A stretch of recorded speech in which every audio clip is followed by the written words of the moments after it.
Olha, Junqueiro começou, o município de Junqueiro começou no dia 15 de junho de 1903.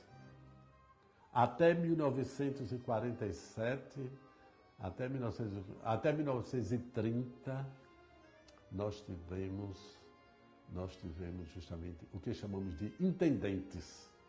A prefeitura tinha o nome de intendência e os prefeitos tinham nomes de intendentes. Depois da Revolução de 30, em 1947, então veio justamente vieram as eleições, né? No sistema democrático, e quando foram eleitos os primeiros prefeitos. Ora, os intendentes pouco fizeram por Junqueiro, porque não tinham verbas extras. A verba com que eles faziam alguma coisa por Junqueiro era de lá mesmo, era dos engenhos, provenientes de engenhos, provenientes, por exemplo, do algodão, daqueles descaroçadores de algodão que existiam por lá, né? Havia pouca verba circulando por ali. Então, de 47 para cá, quando foi justamente Junqueiro se tornou independente definitivamente, foi quando começaram a chegar as primeiras construções, que foi a escola rural, a antiga escola rural, a Rosita de Góes Monteiro, a primeira escola pública que se construiu por ali, por Junqueiro, né? E depois veio a escola Velho Padre Aurélio Góes, depois tem a Divina Pastora, e Junqueiro foi crescendo justamente nesse ponto de vista de educação, e também nas outras áreas de saúde. Junqueiro não tinha hospital, de maneira nenhuma. No seu início, nós tínhamos Dona Emília Barbosa, conhecida popularmente por toda a comunidade como Mãe Emília, Tia Emília, porque ela dava assistência a todo aquele povo que nascia por ali. Ela dava assistência à saúde de todo mundo. Aos sábados, gente fazia fila na sua porta, justamente para receber as orientações, os aconselhamentos dela de saúde. E quando ela não tinha condições, ela orientava farmacêuticos de Limoeiro, da usina Sinimbu, de Penedo, né? Maceió mesmo. Ela orientava para que se procurasse. O Padre Aurélio também ajudava muito quanto à saúde do seu povo.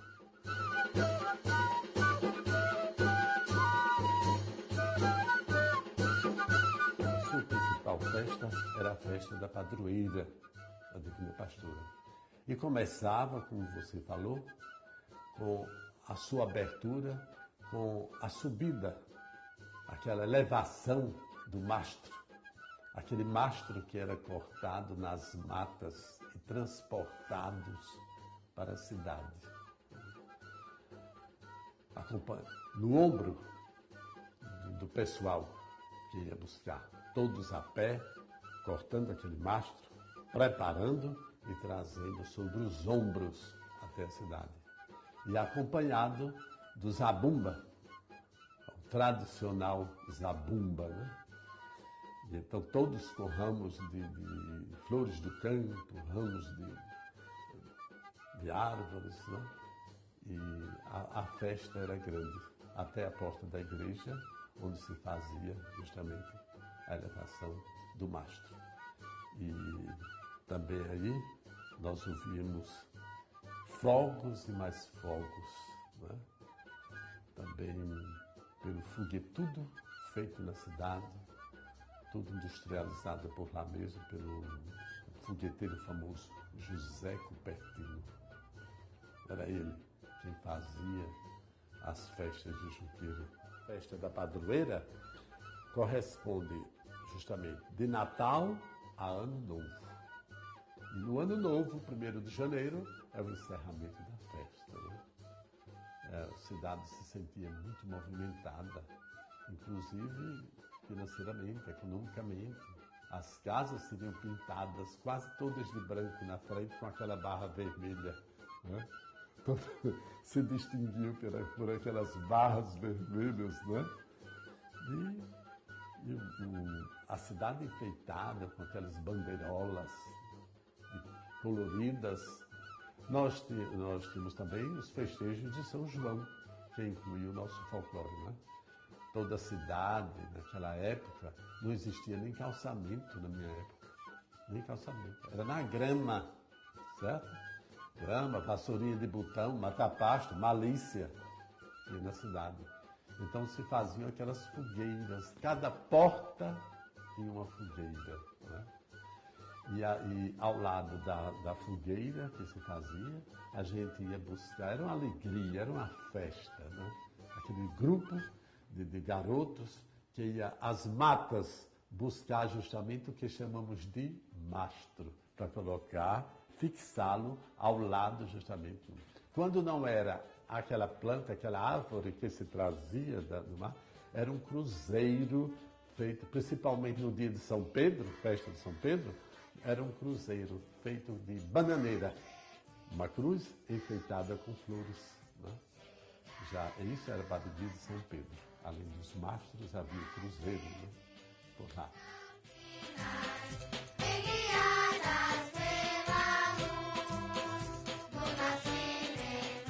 Noite de Natal e noite de Ano eram noites muito animadas com o pastorinho da cidade, né? Judite Rocha, uma das célebres que vinha a Maceió aprender as cantorias, as louvações do pastorinho e levava para Junqueiro, né? Dona Aurora Correia também era outra interessada por isso aí. Dona Professora Maria Pastora Barbosa, conhecida por Sinhá, também era outra idealizadora disso aí, né? Era pastorinho. Nós tínhamos também a chegança. A chegança era sempre ensaiada pelo fogueteiro José Cupertino. Muito boa a chegança, viu? Uma indumentária bem elogiada, né? Todos ali cantando, todos ali marchando, todos tanto dançavam na cidade, como também dançavam nos povoados. Eram levados, convidados para as casas de família no interior. Reisados também, tanto dançavam na cidade, como dançavam no interior. As casas grandes paradas, né? Agora os guerreiros chegavam sempre de Maceió, chegavam do Pilar, de Atalaia, de Coruripe. Né? Os guerreiros chegavam dessas cidades. Junqueiro tinha apenas um reisadozinho ali do Barro Branco, povoadozinho que hoje pertence a São Sebastião. Mas nós tínhamos ali um reisado também, famoso, que se apresentava em Junqueiro.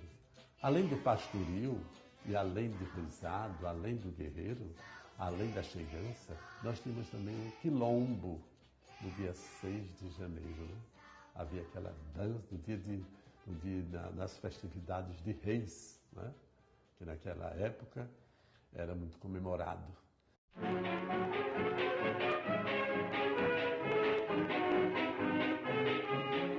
Além dessas festas folclóricas que citei, nós temos também os nossos carnavais. Carnavais com aquela simplicidade, mas que saíam. Era um único bloco na rua, não é? Geralmente vestidos de branco e coloridos de vermelho, preto e outras cores, não é? Mas era um único bloco, com boas garotas, não é? E sempre com um toque, acompanhados da sanfona de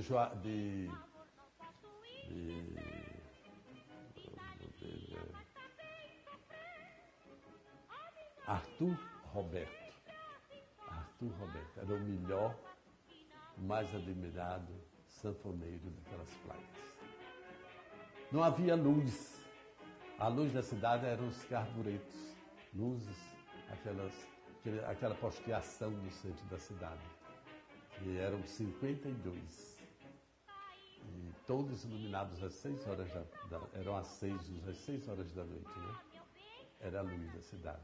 Mas havia aquela lanterna de carburante na cabeça daquele que ia na frente do carnaval, né? Na frente do bloco.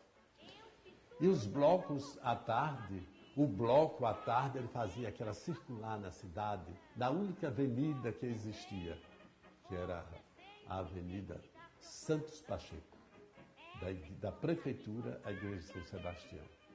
O bloco fazia circular por ali. E à noite, o bloco visitava as casas de famílias previamente consultadas. Então, consultava-se a família aceitava, então o bloco ia visitar aquela família. E, Pedro, o bloco era com serpentinas, com aquele outro confete, serpentina, o lança-perfume. O lança-perfume era naquele vidro, aquela bisnaga, não era como ultimamente de plástico, mas era de vidro. E então a gente usava muito. Eu, como criança, garoto, era atrás do bloco para conseguir, depois que o lança-perfume terminasse, não tivesse mais nada, então a gente segurava daquele para brincar no outro dia com água, jogando no pessoal, certo? Lança-perfume. E ninguém via morrer por causa do lança. Ninguém. Não se ouvia dizer, fulano morreu, tomou um porre de lança. Ninguém morreu. Não se ouvia isso, né? Era apenas um lança-perfume usado nas meninas, as namoradas, né? As senhoras, tudo isso.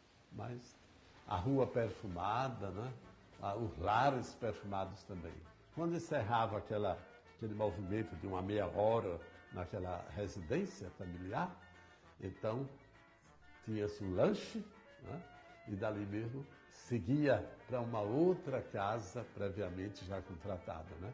E assim ficava circulando 3, 4, 5 famílias à noite, e o encerramento era num dos hotéis, no Hotel São Sebastião ou no Hotel São Cristóvão.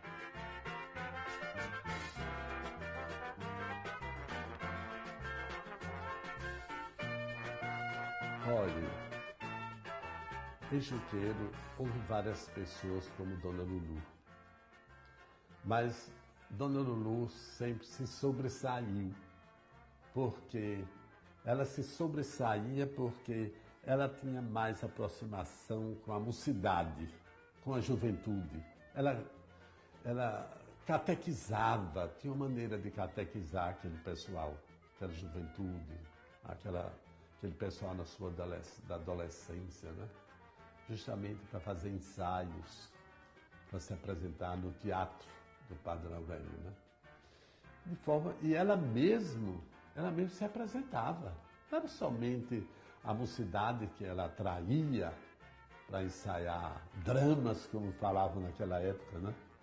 Ensaiar aquelas peças de teatro, né? Havia peças de teatro escritas por ela, principalmente peças de teatro assim, com a linguagem de matuto.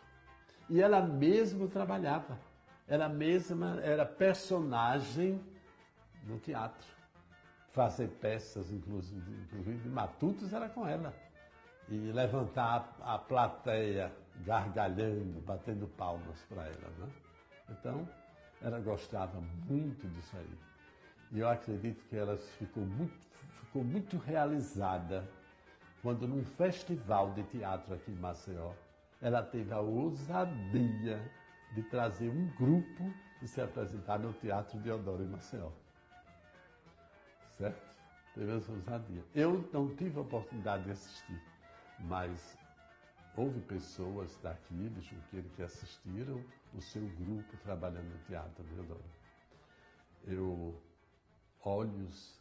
Eu quero me lembrar do título da peça que ela trouxe para aqui. Se não me engano, foram Olhos que Matei.